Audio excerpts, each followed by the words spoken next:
नमस्कार बच्चों, स्वागत है आपका साइंस स्टडी पॉइंट में। पार्ट 1 में हमने वास्तविक संख्याएं का पूरा इंट्रोडक्शन समझा था।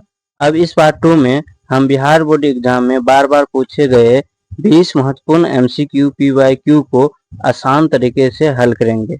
अगर आपने अभी तक पार्ट 1 नहीं देखा है तो पहले उसे जरूर देख ले, क्योंकि उसमें पूरे अध्याय का बेसिक कंसेप्ट समझा गया है।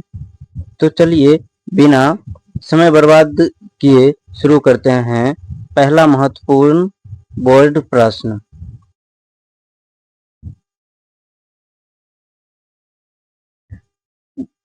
दो परिमेय संख्याओं के बीच अधिकतम कितनी परिमेय संख्याएं हो सकती हैं? यानी कि दो परिमेय संख्या के बीच कितनी परिमेय संख्याएं हो सकती हैं? तो आपका सही उत्तर जो है अनंत, यानी कि दो परिमेय संख्या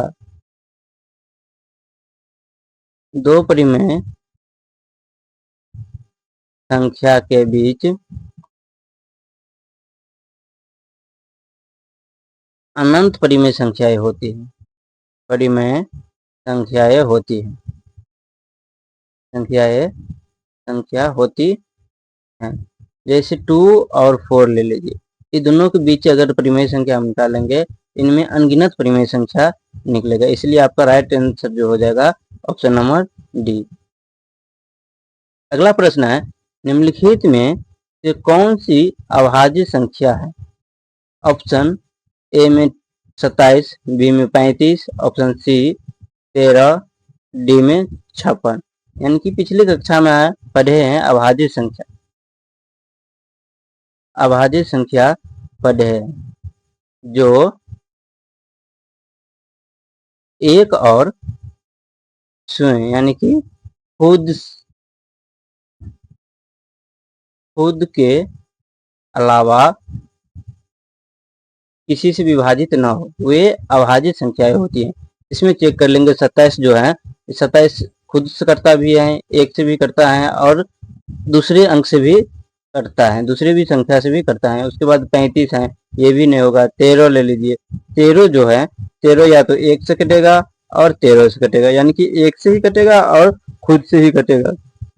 लेकिन इसके अलावा 27, 35 और 56, अगर इनका गुणनखंड निकालेंगे तो ये एक से भी कटेगा और खुद से यानी कि 56 से भी कटेगा, इसके अलावा 2 से भी कटेगा और इसके अलावा अलग अलग संख्या से भी ये कटेगा। इसलिए इसका राइट आंसर जो हो जाएगा 13 हो जाएगा, जो कि 1 और 13 के अलावा किसी दूसरी संख्या से विभाजित नहीं होती है।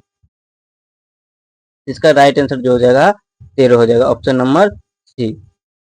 अगला, निम्नलिखित में कौन सी सबसे छोटी प्राकृतिक संख्या है? प्राकृतिक संख्या पढ़े हैं पिछली कक्षा में।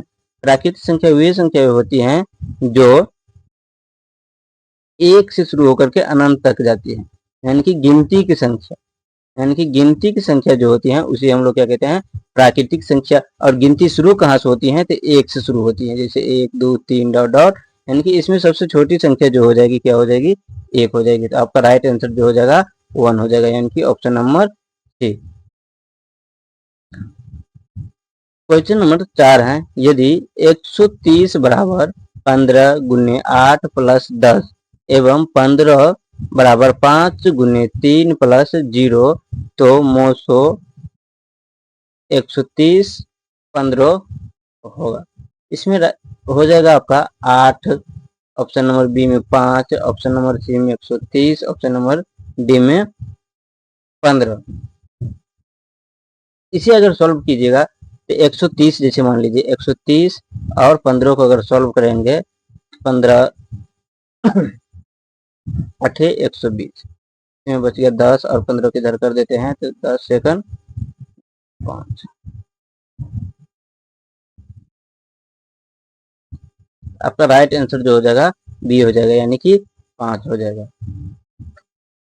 अगला प्रश्न है, 144 के अभाज्य गुणनखंड में 2 का घातांक है, यानी कि 2 का घातांक क्या होगा? यानी कि इसका एक सॉल्व करेंगे तो 144 का गुणनखंड निकाल लेते हैं। 2 से लगा देंगे, 7 दूनी 14, 2 दूनी 4, फिर 2 से लगा देंगे 3 दूनी 6, 4 दूनी 12, फिर 2 से लगा देते हैं 18 दूनी 36, फिर 2 से लगा देते हैं 9 दूनी 18, फिर 3 से लगा देते हैं 3 3। इसमें पूछ रहे हैं 2 का घातांक, तो 2 जो है कितनी है 1 2 3 4, यानी कि 2 का पावर कितना हो जाएगा 4। ई जो हो गया 4 जो है इसका घातांक है, 4 जो है 2 का घातांक है, तो आपका राइट आंसर जो हो जाएगा सी हो जाएगा, यानी कि राइट आंसर सी, यानी कि 144 के बाद गुणनखंड में 2 का घातांक जो हो जाएगा 4 हो जाएगा। अगला प्रश्न है, यदि भाग एल्गोरिदम ए बराबर बी क्यू प्लस आर में ए बराबर 72, क्यू बराबर 8 तथा आर बराबर 0 हो तो बी का मान क्या होगा।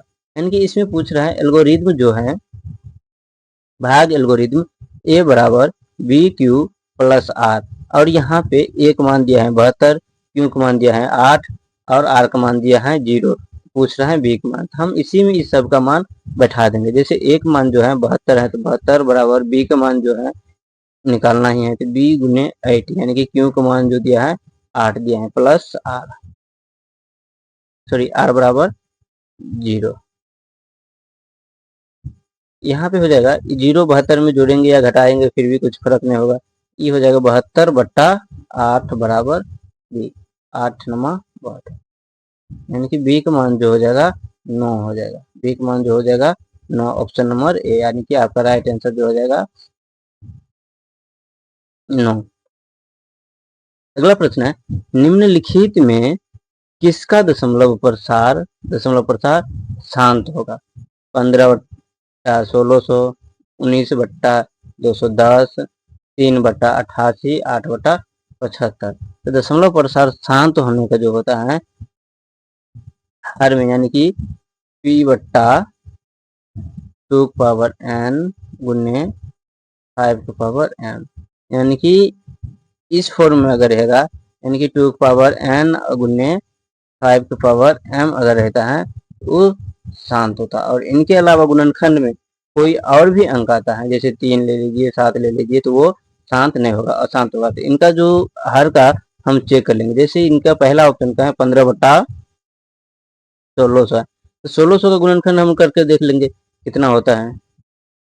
जैसे मान लीजिए यहाँ पे लगा देते हैं 2 से, 8 दूनी 16, फिर 2 से लगा लेते हैं 400, फिर 2 से लगा देते हैं फिर 200, फिर 2 से लगा देते हैं 100, 2 से 50, 2 से 25 और 5 से 5, यानी कि यहाँ पे हो जाएगा 2 का पावर 1 2 3 4 5 6 गुने 5 का पावर हो जाएगा 2, यानी कि ई जो हो जाएगा शांत हो जाएगा। इसका राइट आंसर जो हो जाएगा आपका ये, यानी कि 15 बटा 1600, 15 बटा 16 से ये राइट आंसर आपका हो जाएगा शांत। अगला प्रश्न है, यदि भाग एल्गोरिदम ए बराबर बी क्यू प्लस आर में बी बराबर 61, क्यू बराबर 27 तथा आर बराबर 32 हो तो एक मान क्या होगा। फिर इसी में बैठा देंगे ए बराबर बी क्यू प्लस आर होता ही है भाग एल्गोरिदम, और यहाँ पे सबका मान दिया ही है, और हम इसमें बैठा देंगे। जैसे बी 61 गुने 27 गुने 32, यानी कि 32, सॉरी यहाँ पे प्लस,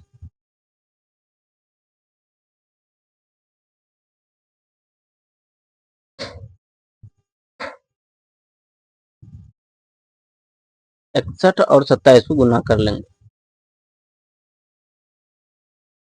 7 7 छके 42, 2 को 2, 2 दूनी 12, 7 2 2 4, 4 2 6,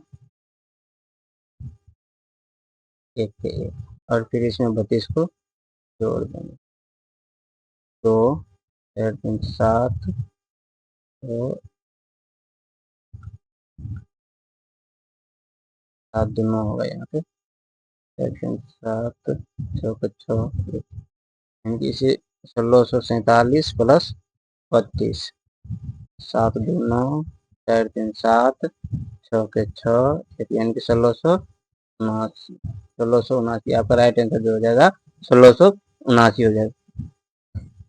अगला प्रश्न है 22 बट्टा 7, 22 बट्टा 7 है 22/7 परिमेय है या अपरिमेय संख्या है या पूर्णांक संख्या है या इनमें से कोई नहीं। आप पढ़े हैं परिमेय संख्या जो होती है जिसे पी बाई क्यू के रूप में हम लिख सकते हैं, हम पी बाई क्यू के रूप में लिख सकते हैं।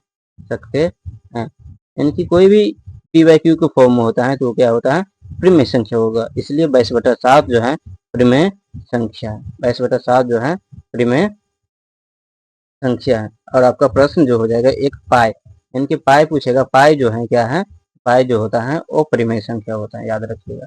पाई जो होता है आपका अपरिमेय संख्या होता है। और पाई का मान एक होता है 3.14।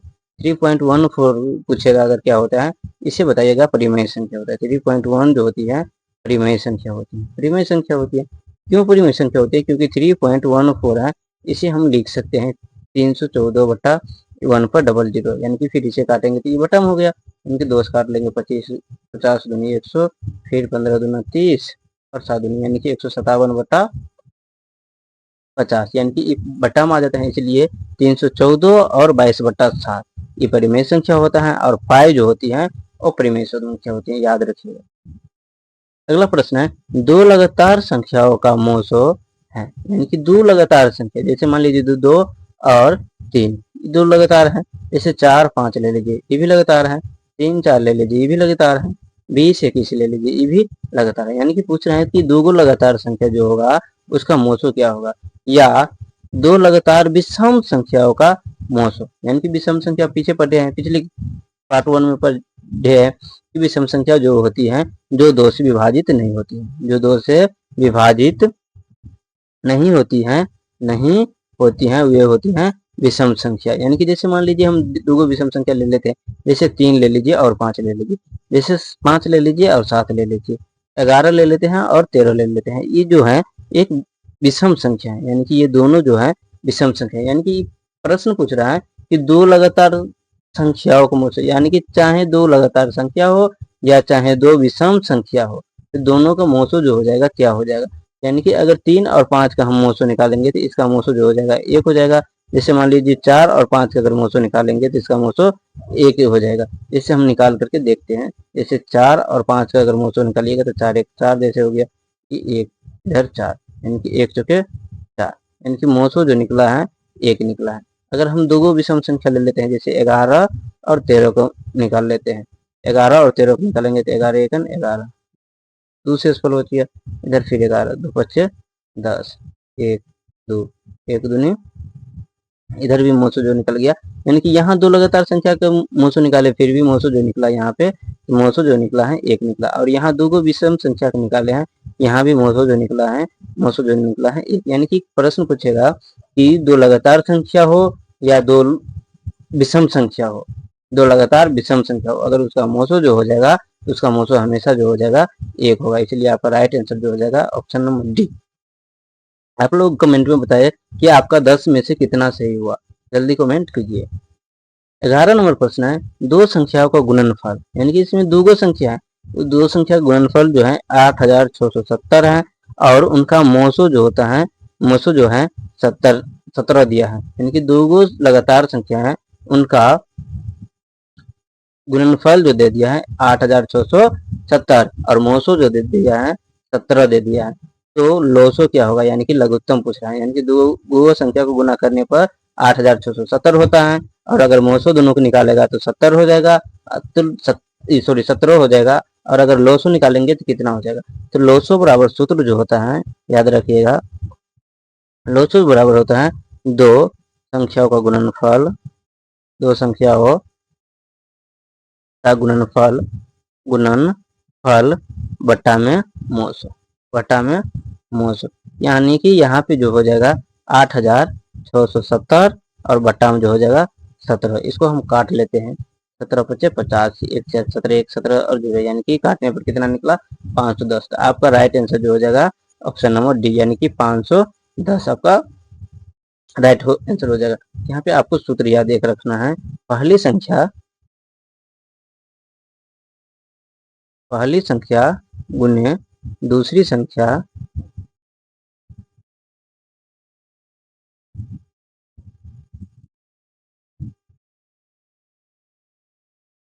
पहली संख्या गुने दूसरी संख्या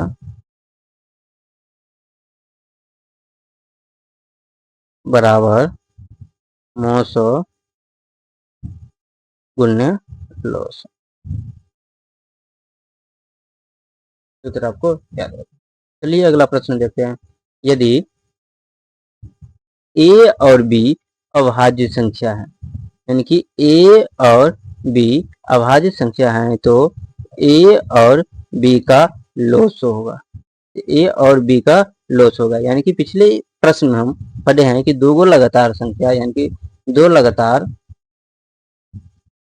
अभाज्य संख्या का, सॉरी विषम अभाज्य संख्या का मोसो जो हो जाएगा एक होगा, यानी कि दो लगातार विषम संख्या का मोसो या अभाज्य संख्या का मोसो जो हो जाएगा, क्या हो जाएगा, मोसो जो हो जाएगा एक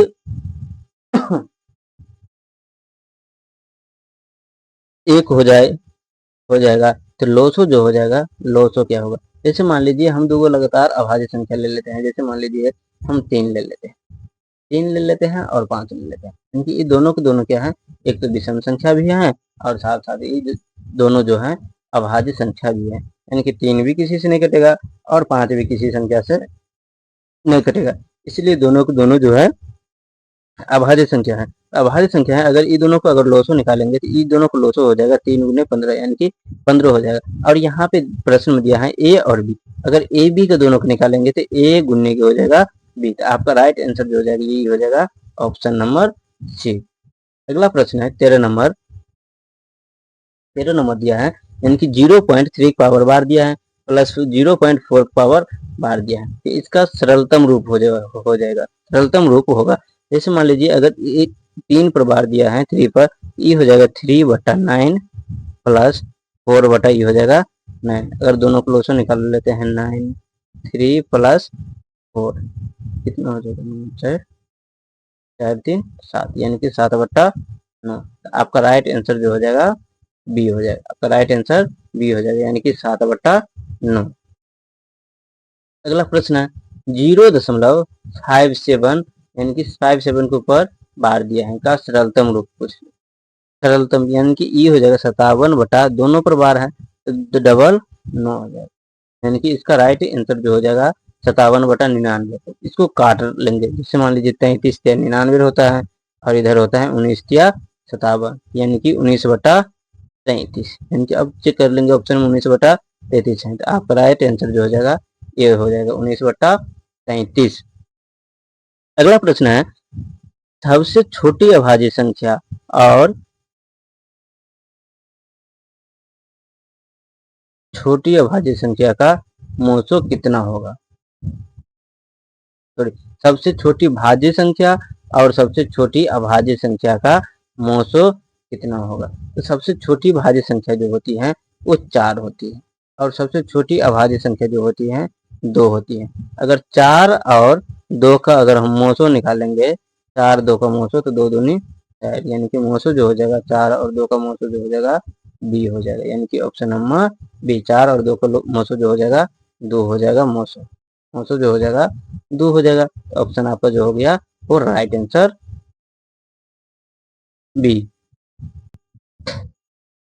अगला प्रश्न है 2 10 और 20, 2 10 और 20 के लोसो और मोसो का अनुपात, यानी कि इसमें पूछ रहे हैं 2 10 और 20, 2 10 20 का लोसो और मोसो का अनुपात पूछ रहे हैं, तो 2 बराबर जो हो जाएगा 2 गुने 1, 10 बराबर निकाल लेंगे 2 बच्चे 10 और 20 बराबर जो हो जाएगा 2 गुने 5 गुने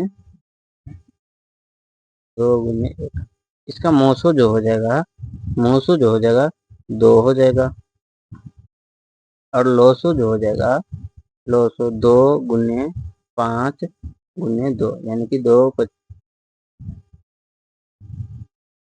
2 गुने 5 गुने 2, यानी कि 20, यानी कि अनुपात पूछ रहे हैं लोसो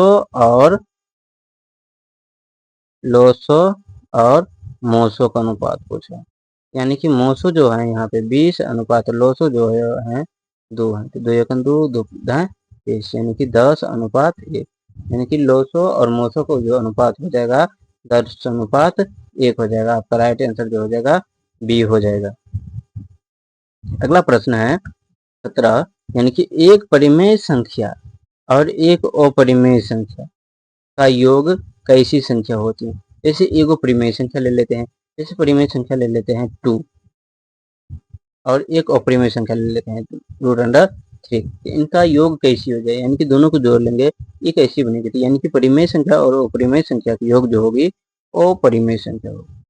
क्या हो जाएगी, अपरिमेय संख्या। जैसे यहाँ पे हम कोई और ले लेते हैं, जैसे मान लीजिए 5 ले लेते हैं और प्लस में √5 ले लेते हैं।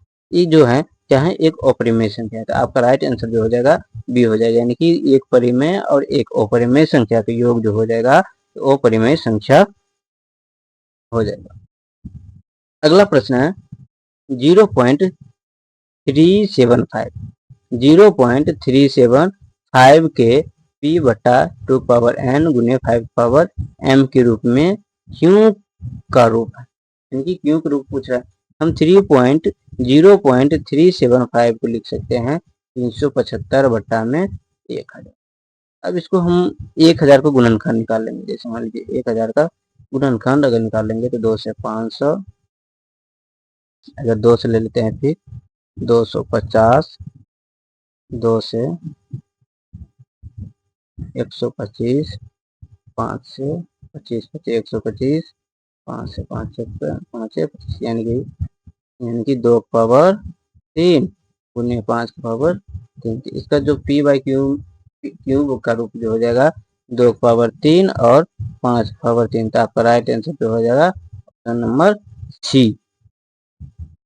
Option number C. 19 नंबर है अपरिमेय संख्या हो, तो अपरिमेय संख्या यानी कि 3 + √5 तथा 3 - √5 का गुणनफल है एक। ऑप्शन है परिमेय संख्या, ऑप्शन बी अपरिमेय संख्या, ऑप्शन सी प्राकृत संख्या, ऑप्शन डी इनमें से कोई नहीं। सॉल्व कर लेते हैं। 3 + √5 इंटू 3 - √5, 3 का स्क्वायर माइनस 5 √5 का स्क्वायर, 9 - यानी कि आपका राइट आंसर जो हो जाएगा 4, यानी कि 4 जो है एक परिमेय संख्या है। तो आपका सही उत्तर जो हो जाएगा परिमेय संख्या। यानी कि यहाँ पे एक सूत्र याद आप रखिएगा, a² - b² बराबर होता है a + b = a - b। इसीलिए ये जो है 3 + √5, 3 + √5 और 3 - √5 जो है इसी फॉर्म में है, इसलिए हम यहाँ पर कर दिए 3 का स्क्वायर माइनस √5 का स्क्वायर। 3 का स्क्वायर करेंगे तो 9 हो जाएगा और √5 का स्क्वायर करेंगे तो ये 5 हो जाएगा, यानी कि 9 में से 5 को हम घटा लेंगे तो 4 होगा, जो कि एक परिमेय संख्या है। तो अगला और लास्ट प्रश्न है आपका 8/0 गुने 2/0 बराबर क्या। ऑप्शन ए में 0, ऑप्शन बी में 1, ऑप्शन सी में 16, ऑप्शन डी में 4। आपका राइट आंसर जो हो जाएगा क्या हो जाएगा। जैसे मान लीजिए आपको पता होगा किसी संख्या का अगर पावर जो होता है 0 होता है तो उसका मान जो होता है 1 होता है। जैसे मान लीजिए यहाँ पे 8 का पावर 0 है गुने 2 का पावर 0 है, यानी कि 8 का पावर 0 है तो उसका मान 1 और 2 का पावर 0 है तो उसका मान 1, यानी कि दोनों को हम गुना कर लेंगे तो जो हो जाएगा 1 हो जाएगा। तो 1 जो है आपका राइट आंसर जो हो जाएगा बी हो जाएगा। आपका राइट आंसर जो हो जाएगा बी हो जाएगा। आज के 20 MCQ यहीं समाप्त होते हैं। अगर आपका स्कोर 15 प्लस है तो कमेंट में जरूर बताएं। अगले पार्ट के लिए हम और भी महत्वपूर्ण PYQ करेंगे। धन्यवाद।